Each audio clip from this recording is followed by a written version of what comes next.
was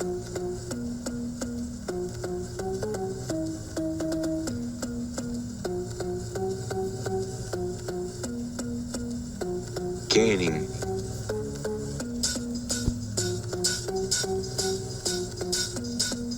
Write the first page of my first young adult science fiction horror novel. The darkness engulfs me like an old friend. I am safe here, protected from the bright, cruel world above. I am not alone in the darkness. I can feel them watching me, their eyes boring into my soul.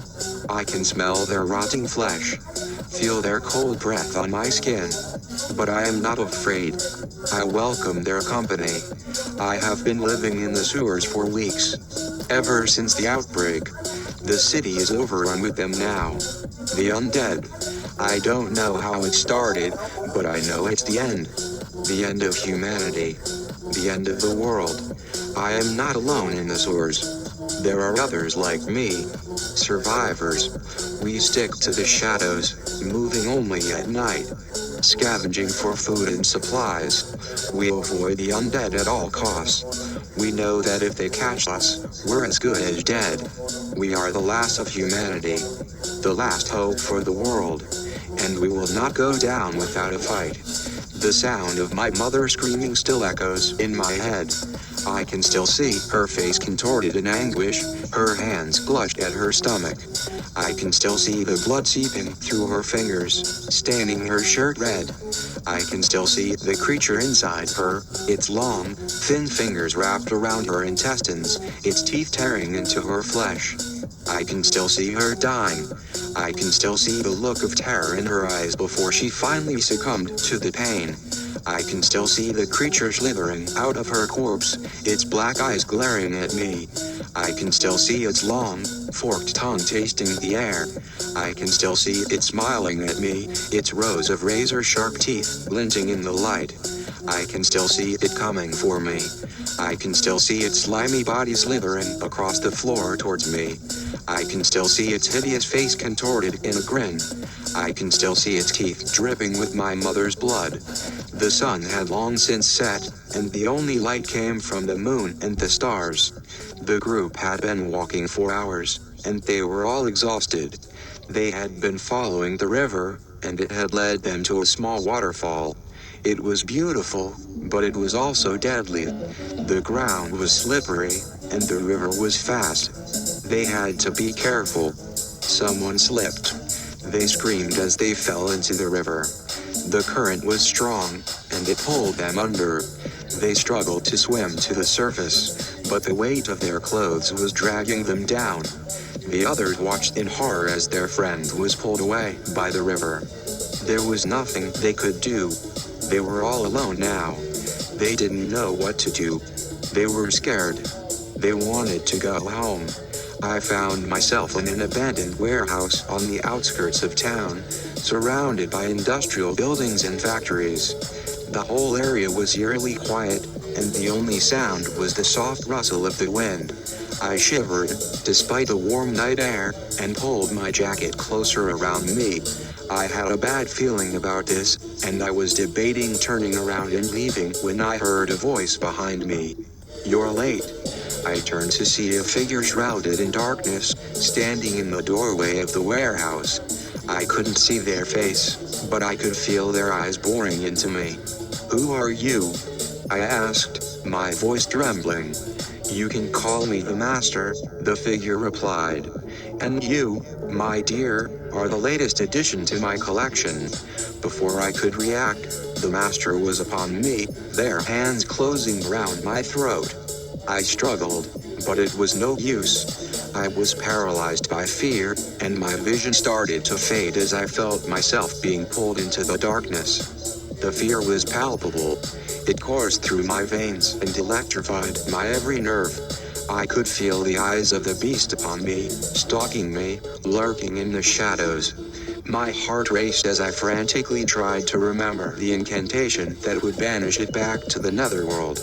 But my mind was foggy with terror and the words wouldn't come. The beast lunged at me and I screamed, falling backwards onto the ground. It was upon me in an instant, its hot breath on my face, its razor-sharp claws tearing at my flesh. I felt my lifeblood spilling out, staining the ground red. As I lay there dying, I could see the beast's eyes glowing with triumph. Emma shivered and wrapped her arms around herself. She wished she had brought a jacket. Suddenly, she heard a noise in the distance. It sounded like something was moving through the brush. Emma's heart started to race and she started to back away. The noise was getting closer and she could see something moving in the darkness. She turned and ran in the opposite direction. She could hear the thing chasing her, its footsteps pounding the ground. Emma's lungs were burning and she thought she was going to die. Suddenly, she saw a light in the distance. She ran towards it, and as she got closer, she could see it was a house. She ran up to the door and pounded on it, screaming for help. The door opened and a woman stood there, holding a shotgun. Emma breathed a sigh of relief and collapsed into the woman's arms. No one knows how long we've been here. In the dark. In the cold. In the silence. We only know that it's been too long. Too long since we've seen the sun, or felt the warmth of its rays on our skin. Too long since we've heard the laughter of children, or the sound of birds singing. We've been here so long that we've forgotten what it's like to be anything other than monsters. But we remember the taste of blood. We remember the feel of skin tearing under our claws. We remember the screams. We are the monsters now, and this is our home. The creature had been following them for days. It was relentless in its pursuit, and seemed to be able to anticipate their every move. They had no idea what it was, or why it was after them, but they knew they had to find a way to stop it. They had tried everything they could think of, but nothing seemed to work. The creature was always one step ahead of them. They were running out of time and options. Finally, they came up with a plan. It was risky, but they had to try something. The creature was waiting for them when they came out of the forest. It was standing there, waiting, as if it knew what they were going to do.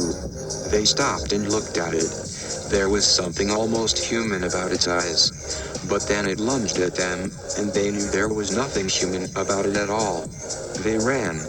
The creature was right behind them. They could hear its breathing, smell its hot, rotten breath. It was gaining on them. They reached the edge of the forest, and they knew they couldn't go any further. They turned to face the creature. And then, they attacked. The beast's presence was getting stronger. I could feel it in the way. The air felt heavy and thick, like it was pressing down on me. The darkness seemed to be alive, writhing and stretching out towards me. I was getting scared and I tried to turn and run, but it was like the darkness was holding me back. I felt something slimy and cold wrap around my leg and I screamed. I was being pulled into the darkness and I could feel myself being consumed by it. There was a horrible screeching noise and then everything went black. When I woke up, I was lying on the ground in a pool of my own blood. I couldn't see anything and I couldn't move. I could hear the beast moving around me, hissing and screeching. I felt something sharp digging into my flesh and I knew they were eating me alive. I tried to scream but it was like my throat had been sealed shut. I could feel my life force being sucked out of me and I knew I was going to die. There was nothing I could do but lie there and wait for the end. The beast stands over me, its long, thin fingers tracing the contours of my face. I can feel its cold breath on my skin and the weight of its body pressing down on me. I am paralyzed by fear, unable to move or scream. I can only watch as the alien brings its face closer to mine, its black eyes boring into mine. The last thing I see is the alien opening its mouth, revealing long, sharp teeth. Then I feel its teeth sinking into my flesh and I scream, until I am abruptly awoken by my alarm clock. I sit up in bed, panting and sweating, my heart racing. It was just a dream, I tell myself. But it felt so real. I get out of bed and go to the bathroom to splash some cold water on my face. I take a few deep breaths and try to calm myself down. It's just a dream, I remind myself. It's not real. But try as I might, I can't shake the feeling that the dream was more than just a dream. It felt like a warning. Like something is coming for me. I shake off the feeling and go to get ready for school. I have a test today and I can't afford to be distracted. But as I go through the motions of getting ready, I can't help but feel like something is watching me. Lurking in the shadows, waiting to pounce. I try to shake off the feeling as I head to school, but I can't help but feel like I'm being followed. Like something is stalking me. And I have a feeling that whatever it is, it's not just a dream. The beast was almost upon them.